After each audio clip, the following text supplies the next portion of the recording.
Continuando a nossa reflexão sobre democracia antiga e democracia moderna em Bobbio, é importante a gente observar que para os gregos a democracia estava diretamente ligada à própria condição natural do homem livre, né?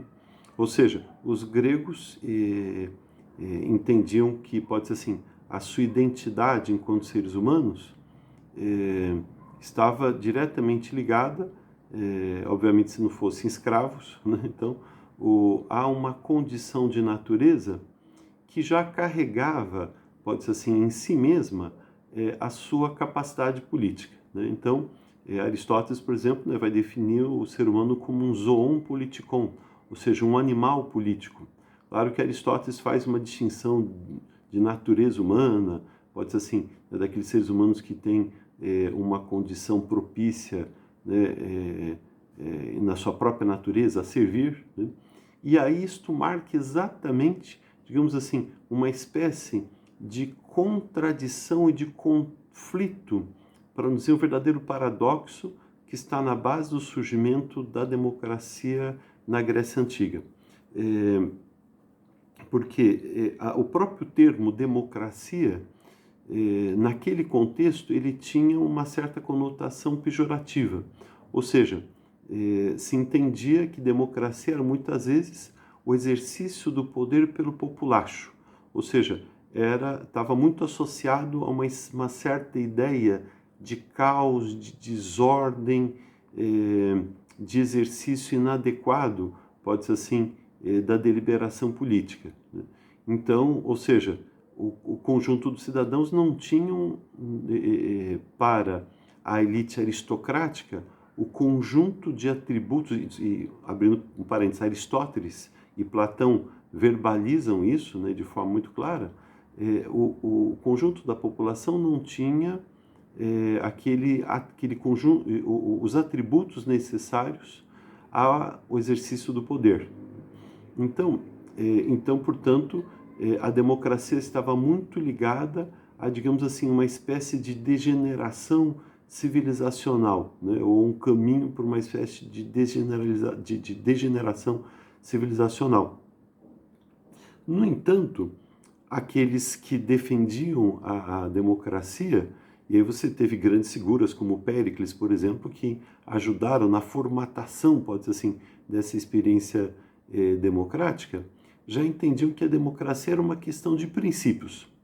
Ou seja, não estava ali em discussão se o povo tinha capacidade ou não para tomar decisões adequadas e boas. O que estava em jogo era o direito de deliberar por parte do povo.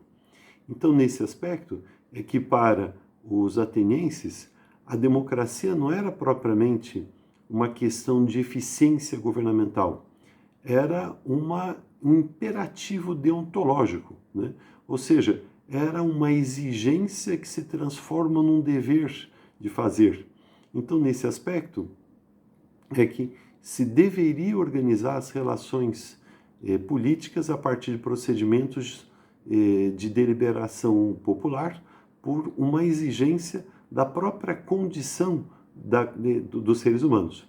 Esta leitura, obviamente, era contraposta por parte, né, na perspectiva, né, da elite aristocrática. Já nas sociedades modernas, a democracia moderna, ela já surge dentro de uma perspectiva distinta, né? Aqui já não se trata mais de se pensar propriamente dito numa questão de direito do cidadão, mas muito mais o surgimento da democracia na modernidade está diretamente ligado ao surgimento do Estado nacional moderno. O Estado nacional moderno congrega um número muito grande de pessoas dentro de um território com dimensões significativas, se organiza através de uma estrutura burocrático-estatal complexa, e aí como que você faz a gestão das tensões sociais num contexto como esse?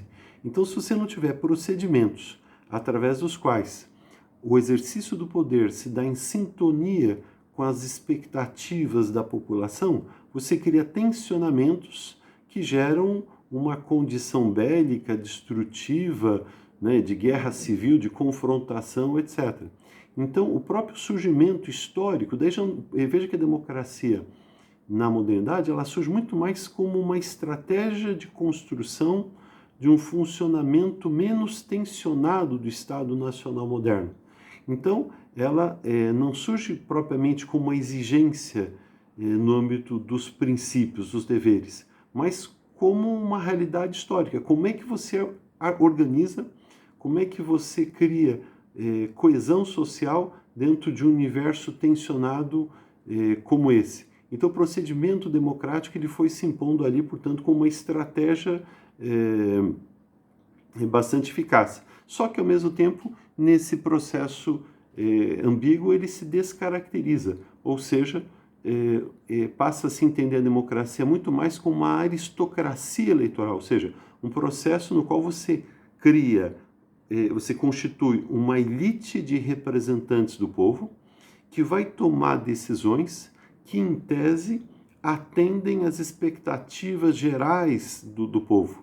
E desta forma você evita o conflito, você evita, né, pode ser assim, atenção. Então, o consenso democrático, ele seria uma estratégia, digamos, pragmática para você organizar o Estado Nacional moderno.